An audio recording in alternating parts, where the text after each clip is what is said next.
नमस्कार, मेरा नाम डॉक्टर रोहित अग्रवाल है, पेशे से एक इंटरवेंशनल रेडियोलॉजिस्ट और बिना किसी छीले ढाके के खून की नसों का निरीक्षण करना। आज हम बात करेंगे लेग क्रैम्प्स और वैस्कुलर डिजीज के बारे में। लेग क्रैम्प्स जो है बहुत ही कॉमन सी बीमारी होती है, पैर पे नस चढ़ना बहुत कॉमन बीमारी होती है। अक्सर हमारे परिवार में आसपास हम देखते हैं कि रात में कभी-कभी सोते में एकदम से मसल टाइट हो जाएगी, इतना तेज़ दर्द होता है और हम बोलते हैं नस पे नस चढ़ रही है। उठते हैं, स्ट्रेचिंग करते हैं और उसके बाद थोड़ा-सा चलते हैं और फिर दोबारा सोते हैं तो नींद आ पाती है। वीडियो को हमने 4 से 5 पार्ट में बाँटा हुआ है। पहला पार्ट है कि लेग क्रैम्प्स क्या होते हैं?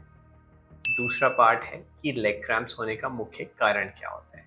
तीसरा, ट्रीटमेंट कैसे करना है? हो तो गया। चौथा, कौन से क्रैम्प्स हैं जिसमें हमें एक स्पेशलिस्ट को दिखाने की ज़रूरत है या अंडरलाइंग मेजर डिज़ीज़ का संकेत कर सकते हैं, मेजर बीमारी का संकेत कर सकते हैं। पाँचवा, ट्रीट कैसे करना है और आखिरी में लाइक, शेयर एंड सब्सक्राइब। तो स्टार्ट करते हैं। लेग क्रैम्प्स क्या होते हैं? लेग क्रैम्प्स पैर पे नस चढ़ने को बोलते हैं। अक्सर क्या होता है, कभी-कभी हम सो रहे होते हैं या लंबा एक्सर्शन करते हैं, हीट में, गर्मी में, डिहाइड्रेशन के वक़्त हम नोटिस करते हैं कि भी मसल एकदम से ऐंठ गई है, मसल टाइट हो गई है और फिर वहाँ पे सीवियर पेन होना शुरू हो जाता है। इसको हम लोग अपनी भाषा में लेग क्रैम्प बोलते हैं और हिंदी में नस पे नस चढ़ना बोलते हैं। अक्सर लेग क्रैम्प जो होते हैं कोई मेजर बीमारी नहीं होती, बहुत ही कॉमन सी बीमारी होती है और इसका मुख्य कारण जो है, सबसे पहला मुख्य कारण जो है वो है डिहाइड्रेशन। उसके बाद है मिनरल्स की कमी, मेनली पोटेशियम की कमी। तीसरे नंबर पे होता है ओवर एक्सर्शन करना, यानी बहुत एक्सरसाइज की किसी एक मसल की, स्ट्रेचिंग करी नहीं, प्रॉपर वार्म अप किया नहीं, तो वहाँ पे एकदम से ऐंठन होनी शुरू हो गई, वहाँ पे क्रैम्प आना शुरू हो गया। और चौथा कारण होता है वैस्कुलर सप्लाई प्रॉपर नहीं मिलना, यानी कि जो मसल है हमारी, हम चल रहे थे, चलते चलते एकदम से लेग में जो है भारीपन हुआ, क्रैम्प हुआ, नस पे नस चढ़ी, क्योंकि हमें ब्लड सप्लाई प्रॉपर नहीं मिली। अब आपने कारण तो जान लिया लेग क्रैम्प का, ट्रीट कैसे करना है? तो बहुत सिंपल सा तरीका है, जो कारण है उसको हटाते जाइए, जैसे कि डिहाइड्रेशन।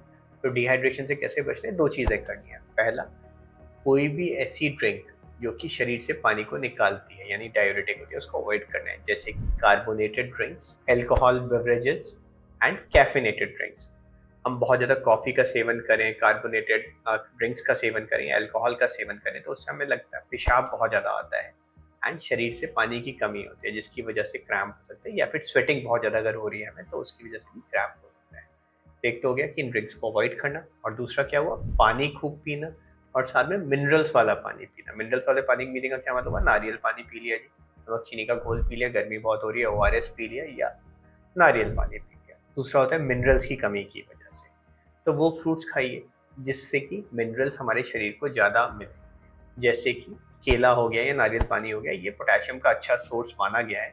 अगर आप नारियल पानी पीते हैं और केले, तो अगर क्रैम्प्स हो रहे हैं तो नारियल पानी का सेवन थोड़ा सा बढ़ा लीजिए, या फिर केला थोड़ा सा ज़्यादा रेगुलरली खाना शुरू कर दिए, 1 या 2 केले सफिशिएंट होते हैं। तीसरा कारण हुआ कि भैया ओवर एक्सरसाइज कर रहे थे, उसकी वजह से क्रैम्प हुआ। तो ओवर एक्सरसाइज क्यों करनी है? अगर आप जिम में नए हैं या एक्सरसाइज की फील्ड में नए हैं, कोई भी तरीके का व्यायाम करें जो शुरुआत के तौर पे है, तो proper stretching, proper warm up exercise से पहले और एक्सरसाइज के बाद करना ना भूलें। उससे क्या होता है, मसल जो है वापस से रिलैक्स हो जाती है, जिसकी वजह से क्रैम्प्स जो है नहीं आते हैं। फिर है हमारा वैस्कुलर सप्लाई की कॉम्प्रोमाइज़ होने की वजह से क्रैम्प होना। तो ये वे क्रैम्प होते हैं जो कि एक अंडरलाइंग मेजर संकेत, मेजर बीमारी का संकेत हो सकता है। जैसे कि आप ही मान के चलिए कि आप थोड़ी दूर चलते हैं और चलते-चलते एकदम से पैर पे नस चढ़ना शुरू हो जाता है और जैसे ही बैठते हैं आराम मिलना शुरू हो जाता है और फिर चलते हैं तो फिर से क्रैम्प आता है और हर बार क्रैम्प उसी मसल में आता है, उसी जगह पे आता है। तो इसका क्या मतलब है? इसका मतलब है यार वही मसल में कहीं न कहीं वैस्कुलर कॉम्प्रोमाइज़ है, जिसकी वजह से क्रैम्प आ रही है। या फिर वह क्रैम्प जो हमने जो आपको तरीके बताए, ट्रीटमेंट बताए, उसके बाद भी ठीक नहीं हो रहे। ये वह एक ऐसी कंडीशंस होती है जिसमें हमें एक स्पेशलिस्ट डॉक्टर की राय लेना ज़रूरी है। तो आस-पास के इंटरवेंशनल रेडियोलॉजिस्ट से मिलना ना भूलें।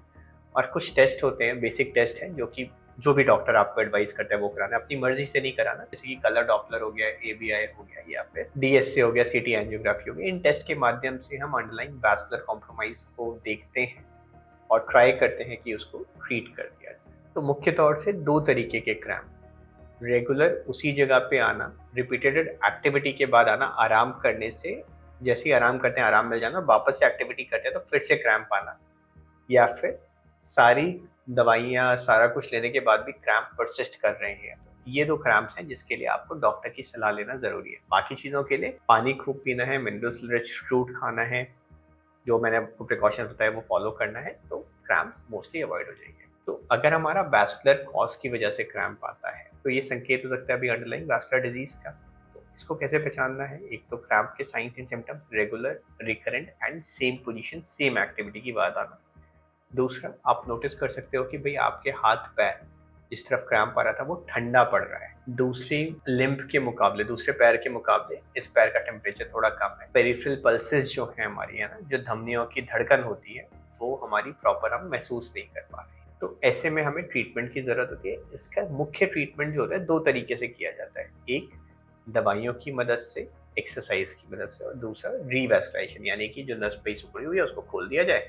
खोलेंगे, ब्लड की सप्लाई वापस स्टैब्लिश होगी और मरीज को आराम मिलना शुरू हो जाएगा। तो अगर बात करें भाई दवाइयों की, तो दवाइयों में मुख्य तौर से खून पतला करने की दवाई, और वह दवाई जो कि पेरिफेरल वेसोडाइलेशन करती है, यानी कि जो शरीर के आगे के हिस्से हैं, जैसे कि भाई एंड ऑर्गन्स हो गए, जैसे टिश्यूज हमारे जो होते हैं, उंगलियां हो गई, पैर का डिस्टल पोर्शन हो गया, वहाँ की ब्लड वेसल्स को थोड़ा सा डायलेट करती है, ब्लड सप्लाई वहाँ की बढ़ा देती है, तो वो दवाइयाँ देना। प्लस जो हमारी लाइफस्टाइल डिजीज थे, जैसे कि भाई डायबिटीज हो गई, हाइपरटेंशन हो गया, हाइपरकोलेस्ट्रोलेमिया हो गया, उसकी दवाइयाँ देना। लाइफस्टाइल को बेहतर करना, अगर आपके वजन बढ़ा हुआ है तो थोड़ा सा चलते रहें, वजन को कम करने की कोशिश करें। इन सारे माध्यमों की मदद से हमारी कोशिश ये रहती है कि भाई किसी तरीके से खून की सप्लाई को बढ़ाया जाए।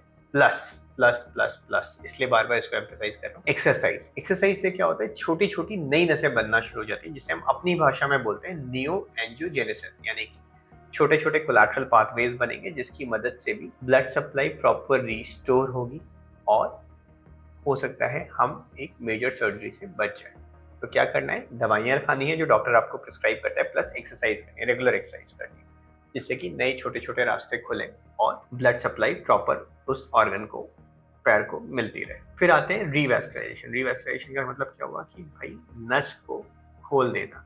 अगर इन तरीकों के बाद भी हमारे पैर के जो सिम्टम्स हैं वो इतने सीवियर है कि हमारी डे टू डे जिंदगी जो है वो उससे प्रभावित हो रही है, इसका क्या मतलब हुआ कि भाई हमारी लाइफस्टाइल लिमिटिंग डिजीज अगर है, जो हम रेगुलर काम करते हैं वो नहीं कर पा रहे, इतना तेज दर्द रहता है, इतना ज्यादा क्रैम्प होते हैं, तो फिर ऐसे में हमें रीवैस्कुलाइजेशन करना जरूरी है। तो क्या हुआ, सिम्टम्स इतने सीवियर हैं, रेस्ट पेन है यानी कि हर समय दर्द बना रहता है, या फिर नॉन हीलिंग अल्सर हो रहा है और माइनर एम्पुटेशन की जरूरत पड़ी, यानी कि कोई जो अंग है उसको निकालना भी पड़ गया है, ऐसे में रीवैस्कुलाइजेशन यानी कि नस को खोलने का ऑपरेशन भी करना अनिवार्य है। उसको अभी के समय में मोस्टली एंडोवास्टमी से किया जाता है, यानी बिना किसी चीरे टाके के किया जाता है, बलून्स के माध्यम से, डिवाइसेस के माध्यम से, स्टेंट्स के माध्यम से।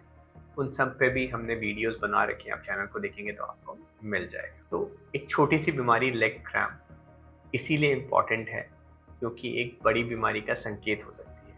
अगर आपको या आपके परिवार में या आसपास में किसी को भी इस बीमारी से आप देखते हो कि जूझ रहे हैं, तो इस वीडियो को उनसे शेयर ज़रूर करें, वीडियो को लाइक करें, सब्सक्राइब करें चैनल को, जिससे ये जो इन्फॉर्मेशन हम दे रहे हैं ये ज़्यादा से ज़्यादा लोगों के पास पहुंच पाए और बहुत सारे मरीजों को हम एम्पुटेशन से बचा पाए, मेजर एडवर्स कार्डियोवैस्कुलर इवेंट्स यानी कि किसी भी और वैस्कुलर डिजीज होने की संभावनाओं से उनको बचा पाए। धन्यवाद।